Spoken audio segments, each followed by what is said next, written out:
오늘은 44주차 수요일 말씀입니다. 오늘은 요한복음 5장에서 7장을 함께 묵상하시는 날입니다. 또한 유치부의 힘찬 찬양과 구호 정말로 감사드립니다. 오늘의 배경을 함께 읽으시겠습니다. 우리의 교재 269페이지입니다.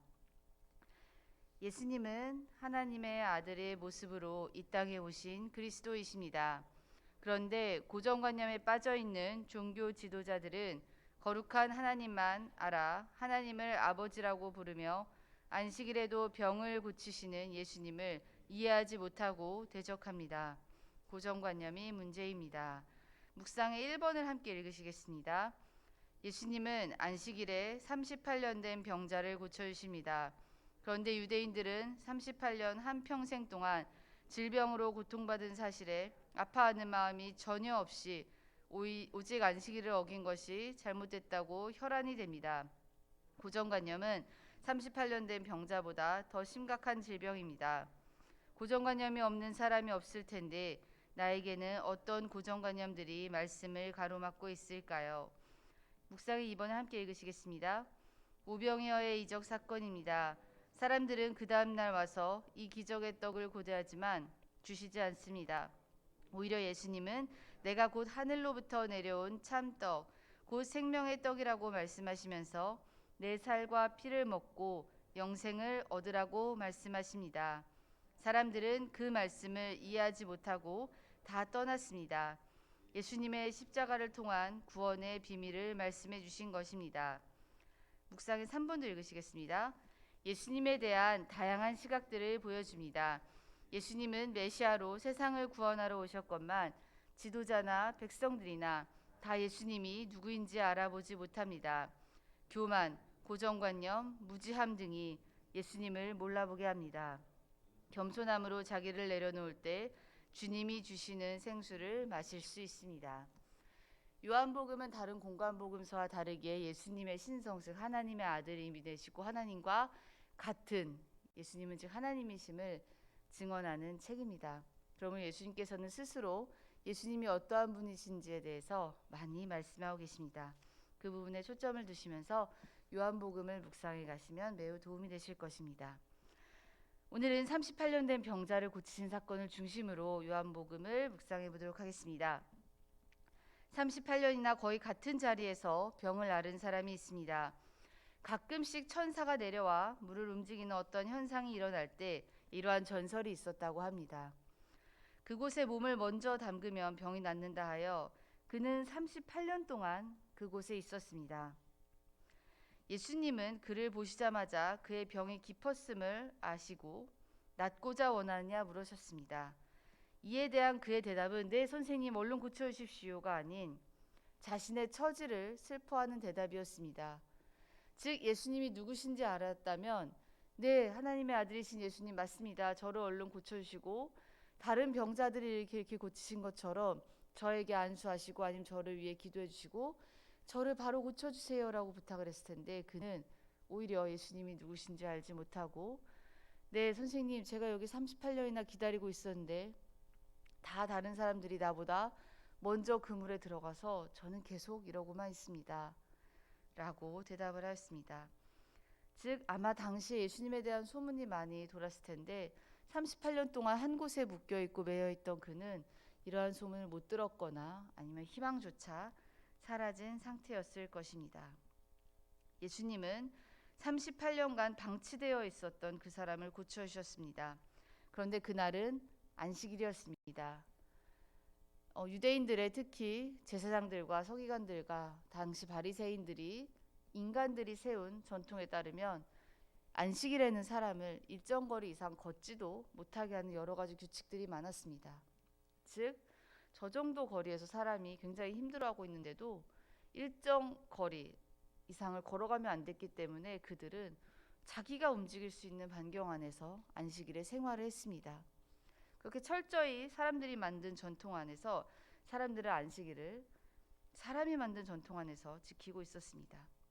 그런데 예수님은 이 사람을 고치셨습니다. 즉 무언가의 일을 한 것입니다. 근데 잘 생각해 보면 이 사람은 38년이나 아팠기 때문에 안식일이 하루 지난 다음 날에 예수님을 고쳐오셔도 38년에서 하루 또는 몇 시간이 더해진 것이기 때문에 인간적인 생각으로 보면은 그렇게 시급한 환자가 아닐 수도 있어 보일 수 있었습니다. 하지만 예수님은 38년 된 병자를 안식일임에도 불구하고 그 자리에서 고치셨습니다. 또한 그 사람으로 하여금 누워있던 병상, 즉 여러 깔아놨던 거나 그런 거를 들고 걸어가라고 하셨습니다. 그 사람이 아마 그 병상을 들고 자기 집까지 걸어가는 것도 안식일을 어기는 행위였을 것입니다. 왜냐하면 그랬기에 오늘 종교 지도자들은 그 사람에게 너 지금 이 안식일에 이렇게 많이 걸어서 어디 가는 거야? 라고 고발을 한 것을 보면 알 수 있습니다. 종교 지도자들은 예수님을 고발할 기회를 보며 호시탐탐 예수님의 주위에 있었고 예수님은 이것 또한 아셨습니다. 또한 예수님께서 이렇게 안식일에 사람을 고치시는 일이 어떠한 결과를 불러올지 아셨지만 예수님은 병자를 고치셨습니다. 그리고 안식일을 범했다고 비난하고 박해하던 그들에게 예수님은 일을 하신다고 하셨습니다. 오늘의 말씀 5장 17절을 17절 그 밑에 있는데요. 함께 읽어보도록 하시겠습니다.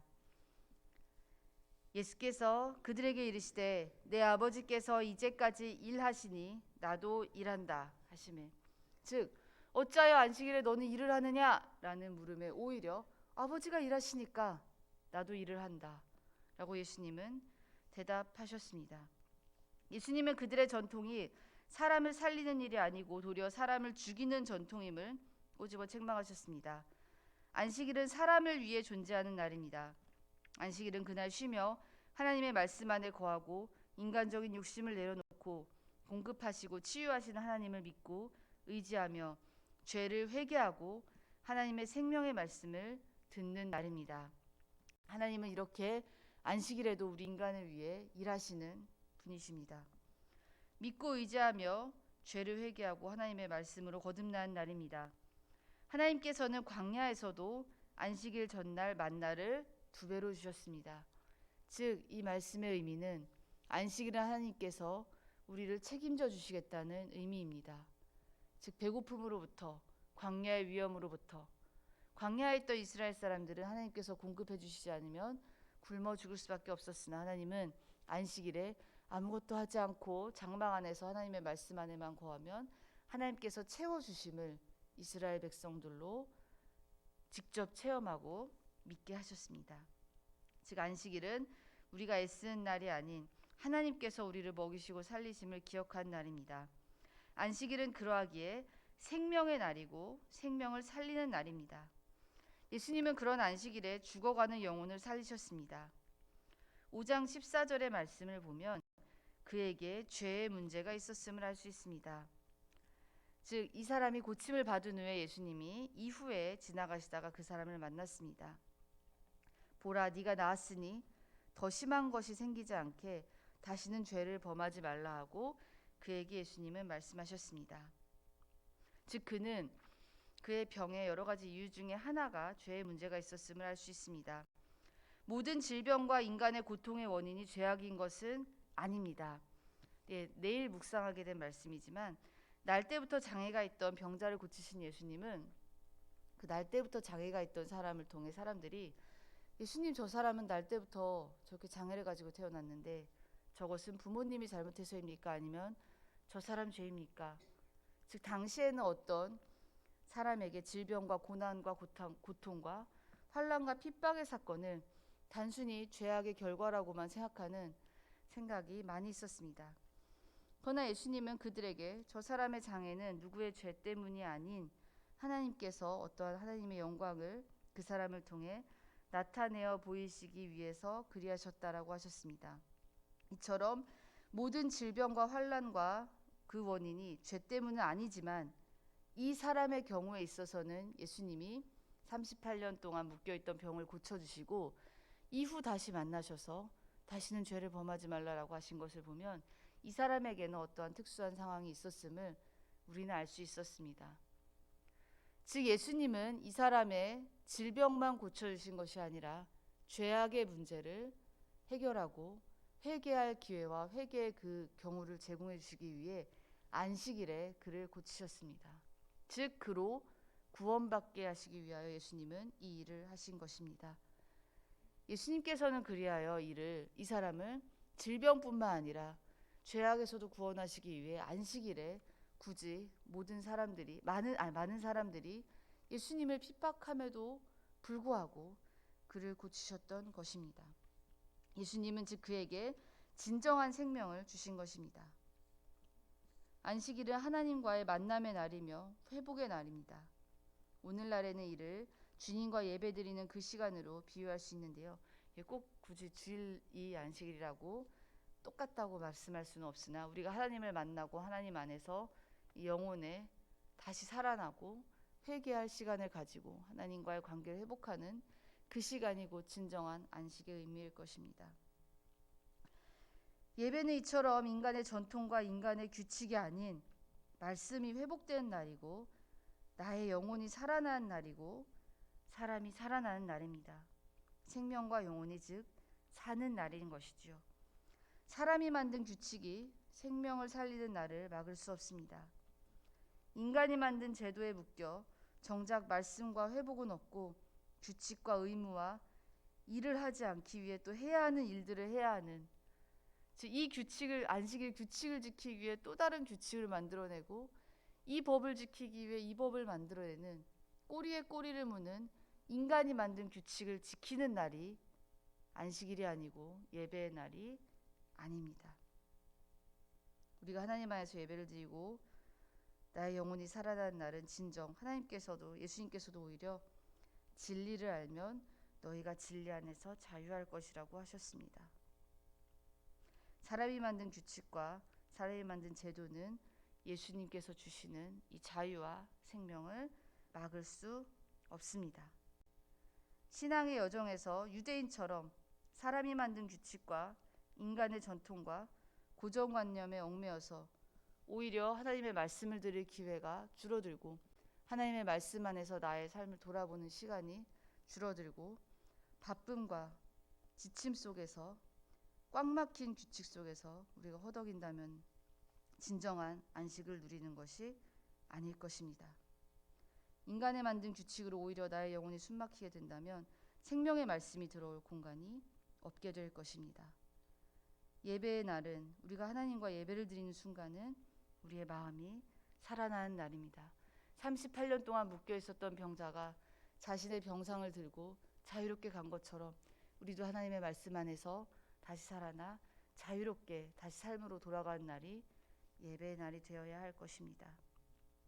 그리하여 우리의 예배의 삶이 이렇게 38년 동안 묶여있던 병자가 자유하게 된 것처럼 우리도 마음 안에서 하나님의 사랑 안에 기쁨과 행복과 자유를 느끼는 우리의 예배의 날이 되길, 우리 안식의 날이 되길 간절히 소원합니다.